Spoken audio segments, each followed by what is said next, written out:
Hi, everybody. I'm Pastor Philip. I'm the new associate pastor here at First United Methodist Winter Park, and I am continuing my series on my ministry value statements. And last week, if you remember, I talked about what it meant to be to live out this quote: "In the essentials, we have unity. In the non-essentials, we have liberty. In all things, we have charity or love." And we talked about what that looked like. But this week, I want to move into our next ministry value statement. And I will say this, that this one is so incredibly important to how I live my personal life and my ministry life and my life with my family. And it goes like this. I practice shalom. I practice shalom on a daily basis. And so you're like, what in the world? Practicing shalom? Isn't that a greeting that the Hebrews would greet one another with? Shalom. Or isn't that a way of saying peace? Yeah, it is those things. But the word in the Hebrew language means so much more than just peace or just a greeting.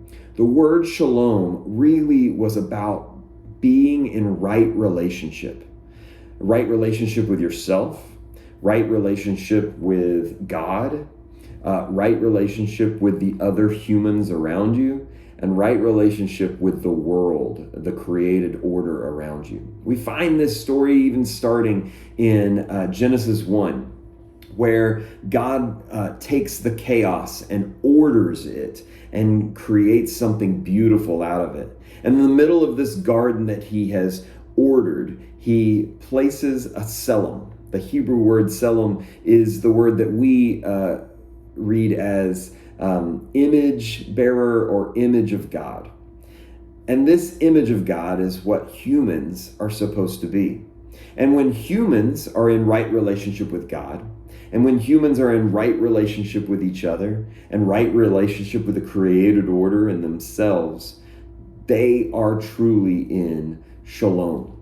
The problem is we are not in shalom anymore. In fact, we are cracked vessels, if you will. We are no longer shalom keepers.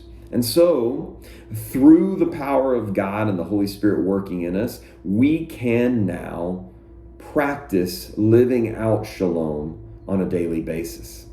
We practice being in right relationship with the God of the universe through prayer and through learning what it means to be in relationship with God through reading His Word.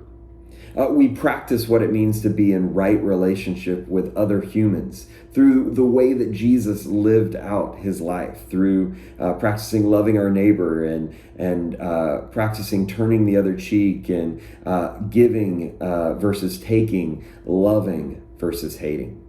We do these things every time we do these things, we are practicing shalom. We are practicing shalom in the creation of the world as we are environmentally conscious. It is not just a political thing. This is an opportunity for us to remember that we are only keepers of the world that God has given us. We should honor it, and we should help it as we move forward.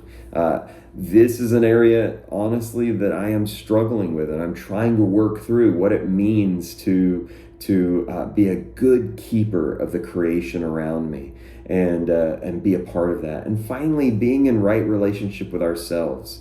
We should be Sabbath keepers. We should be those who honor the Sabbath day, not just because we honor God, but also because we are reminded that we have to be people of rest. This is another way that we live out shalom, especially shalom with others, is through restorative justice, reminding ourselves that we are not more important than other people. And when there are people that are hurting, and when there are people that have been mistreated by the other people of this world, that we are called by as followers of Jesus and as shalom keepers to live out justice in their lives, to show righteousness and justice to them, and to give them what others won't. And so we should live for those who are hurting, who are mistreated, who are broken, and we should live out what it looks like to restore justice to them. Justice, we are not called out just to be justice keepers someday. Someday when we're all in heaven, yeah, we'll all be equal. But we should try our best to live out being justice keepers today, right now. And so social justice and restorative justice should be an important part of what we do. So this week, I encourage you to try your best through the power of the Holy Spirit to practice shalom. You say, well, that's a lot of different things. Where do I start? Think of one thing, just one way that you can practice being in right relationship with God. Then think of one way that you can practice being in right relationship with the people around you. Do you need to love your neighbor more? Do you need to work on loving that enemy? What is it that you need to practice? Then think of one way that you can practice being in right relationship with the created order, the world around you. Do you need to start recycling? Do you need to stop using so much plastic? What is it that you need to do this week? And finally, one way that you can be in right relationship with yourself. What rest do you need to give to yourself this week? What positive affirmation do you need to say, yes, I am a child of God, and this is who I am? I hope you've enjoyed this time. I'm looking forward to sharing all of my ministry value statements with you, and I hope you have a great week. God bless you.